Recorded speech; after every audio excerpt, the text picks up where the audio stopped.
દાળ ઢોકળી એટલે કહેવાય છે કે રવિવારનો રાજા. હરેક ઘરની અંદર રવિવારની રજા હોય તો મેન શું કહેવાય કે શું ખાવું છે બધાની પસંદગી હશે દાળ ઢોકળી. દાળ ઢોકળી બહુ સહેલી રીતના થતી હોય છે.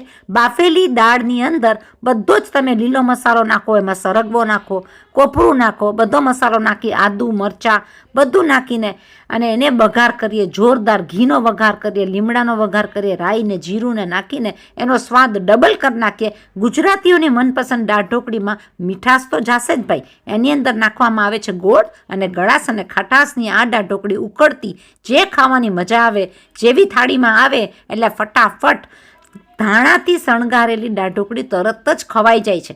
અને આ ખવાતા માટે મોટા મોટા તપેલા પહેલાંના ટાઈમમાં તો ચડતા હતા, જ્યારે ઘરના બધા જ બેસીને દાળ ઢોકળી ખાય અને એમ થાય ગરમા ગરમ દાળ ઢોકળી સાથે થોડું એવું કાપેલું કાંદાનું અથાણું હોય અને જોડે કાચી કોબી હોય તો શું કહેવું. કાચી કોબી અને કાંદાના અથાણા સાથે આ ગરમા ગરમ ઉકળતી દાળ ઢોકળી ખાવાની તો મજા બહુ આવે.